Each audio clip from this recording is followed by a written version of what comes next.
As a fan of Monster Hunter and a bit of a weeb, I can't believe it wasn't until current year before I found out about the existence of any Monster Hunter manga. And of all the places that could have revealed this glorious truth to me, like the Monster Hunter subreddit or one of the many other Monhun creators out there, it was the Los Angeles Public Library that ended up enlightening me. Moral of the story? Visit and support your local libraries. I'll be summarizing this chapter of the manga while providing some basic context and reactions based on my knowledge of the game, which, while not extensive, is a bit deeper than average. I'd like to think so anyway. This color commentary will come in as interjections during the recap. Let me know if the format works for you or if it gives you too much whiplash jumping in and out of the story so suddenly. Here we go. We are first introduced to our main character, Raiga, clad in a Yankutku armor set, and his companions, Kerez, sporting the Iopre gear, and Torch, who wears Jaggi armor. Raiga hypes up his teammates in what could be their final hunt. Everyone in the group bears their weapons against the Barath, a mighty mud-covered wyvern barreling down on them like a landslide in an open field. I'm going to take a moment to sidebar already and say that if there's one thing to admire about this manga, it's the way every detail is shown splendidly, not just on the hunters, but also on the monsters as well, with how frighteningly realistic they look in the manga. Things like the way the Barath's small crown indicates that it might be a female, the mud covering its body except for the trails of tears near its eyes to make sure it's not muddied as it rolls in the dirt, and the way its freakishly long nails seem ready to scrape on everything. It really is hard not to be amazed by the details this manga provides. Just look at how big in scale the 14-ish meter tall Barath is compared to the 3 hunters surrounding it. Hold on, is it Barath or Barath? Okay, well, whatever, I pronounce it both ways. In an instant, just like what happens in the game when a gunner gets a bit too confident against a monster, the Barath charges at Kerez, bearing down on him with the full weight of its crowned head. That one move alone would have already taken out half of his HP if it were the game, and would have knocked him out permanently if it were real life. However, like the Chad he is, Kerez just grunts as he barely dodges it with only inches to spare him from tasting a muddy, craggy skull.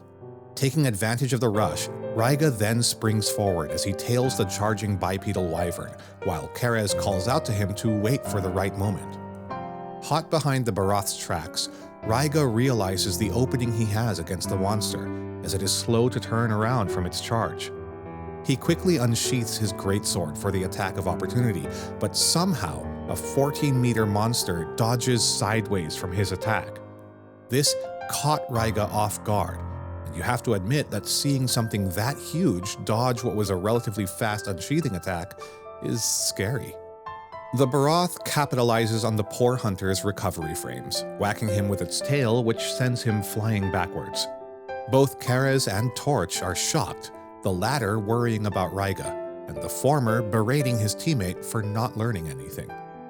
The irritated gunner tells our main character that carting would have ended the entire hunt, while Raiga insists it's just a scratch. Internally, he notes how tough an opponent the Barath is.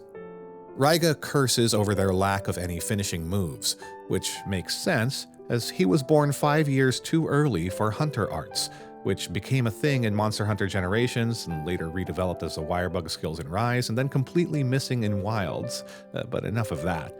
Kerez asks Raiga about their next move. Of course, being in a shonen manga, our fearless leader of a main character knows what the best plan is: fight until it dies, or flight if the situation gets too muddy. Torch agrees with his plan, and Kerez, being the voice of reason, shouts at them both about how bad it is as the 2 hunters close the distance. It is then that Kerez notices the Barath shaking its head to fling mud at the swordsman. The melee fighters are fully encased in dried mud from waist to neck.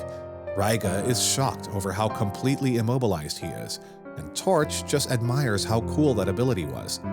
The monster wastes no time barreling down on the 2, who snap back to reality as they realize the situation is now too muddy, and their only recourse is to run. Kerez harumphs at the sight, while coolly preparing his tank mage, and expertly shoots the crud off of them. Setting aside any concerns about friendly fire, the 3 hunters then retreat back to their camp. And now for veteran hunters out there, you may soon realize that the entire hunt took place in the sandy plains. The depiction of the base camp in particular shows how one-to-one the manga is to the game. It's likely the entire fight could have taken place in either Area 8, Area 9, or Area 10, which is a long ways off from where they sought refuge. If only they had subcamps or palamutes. Going back to the story, we're treated to the sight of Keres whipping his hair back as he takes off his helmet and sighs in relief. Meanwhile, Torch makes sure to take note of the Barath's behavior in her journal before she forgets, and Keres points out how diligent she is. Keres makes his own comments about how tough the Mud Wyvern is, wanting to give up the quest as they weren't ready for it. I like to think that this is another clever nod to the games. It makes sense why this quest is hard for these fresh hunters, who had previously only defeated starter monsters around their villages alone. Multiplayer guild quests are harder than single-player village quests. They scale differently.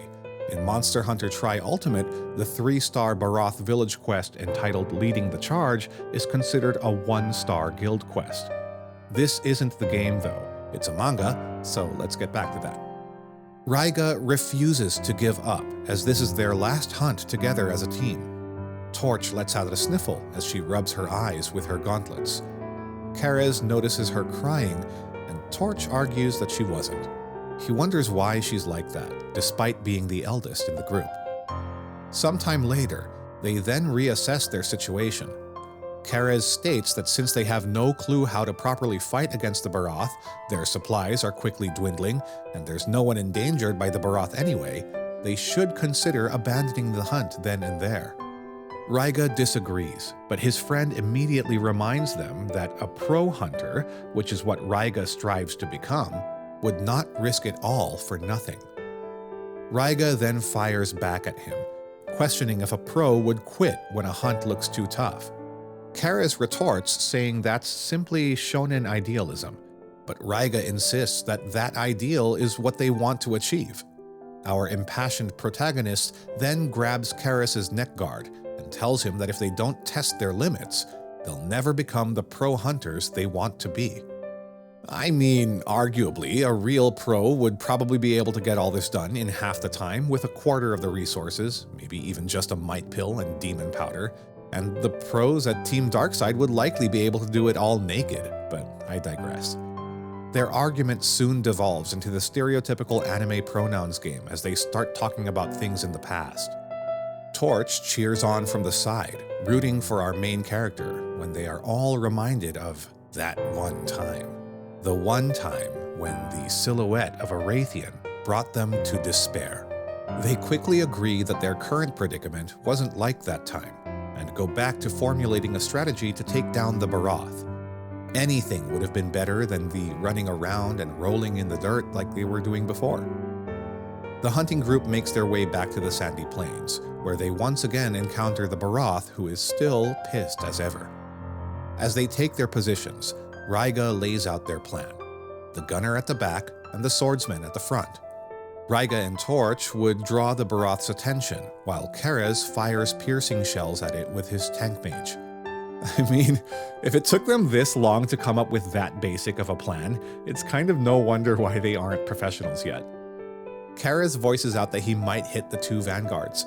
Raiga simply grins alongside a meekly smiling Torch and says, "I trust you," which shocks Keres, who had little reason to put any trust in this gung-ho party leader until now. As the gunner locks in, Raiga is already charging head-on against the Barath. Keres thinks out loud, likening Raiga's tactics to that of a bullfango. But he admits that this half-baked plan might just work, since the Barath is big and can't fly. He channels his inner Frank Reynolds and starts blasting all of his rounds at the Muddy Wyvern. However, it turns out pulling aggro isn't just a game mechanic, and the Barath turns around to hip-check Keres instead, which takes him off guard and interrupts his monologue. Raiga is then reminded that this is not a game for real, and the party begins to doubt whether they can finish the hunt. But at that moment, they also understand that they too can fight as hard as the Barath in this life-or-death situation. They continue firing shot after shot, swinging slice after slice until our main protagonist manages a charged slash at its head, thus finishing the fight. As the dust settles, Raiga and Kerez clink their gauntlets together in victory, leaving Torch wanting one as well from the team. Their celebration is cut short as Torch reminds everyone that this was their last hunt as a team. But as is expected of Raiga's indomitable attitude, he points out that the end of this journey is just the start of a new beginning. Each step takes them closer to reaching their goal, a goal which they had decided on months prior to this hunt, which we will explore in the next video as we close out this prologue and turn the page to Monster Hunter Flash Hunter Chapter 1. Hope you enjoyed this quick recap and commentary on the prologue of Monster Hunter Flash Hunter. I'm in the middle of pivoting my YouTube channel to feature more content like this and other game-adjacent themes, so if you like what you've seen and you want to see more, hit subscribe to do that, and let me know in the comments what type of content you'd like to find here. Sure, I'm starting with things that I wish were already out there, like this manga recap or the song covers on my channel, but you might suggest a topic that I never even knew I wanted yet. Just please don't expect daily or even weekly uploads. I don't use any AI to assist with scripting, voiceover, or editing, so I can't keep up with the rate that other channels post new content. Everything posted here is made by human hands with human passion. Monster Hunter Flash Hunter was written by Keiichi Hikami, with art by Shin Yamamoto. The English language version was released in 2016 by Viz Media.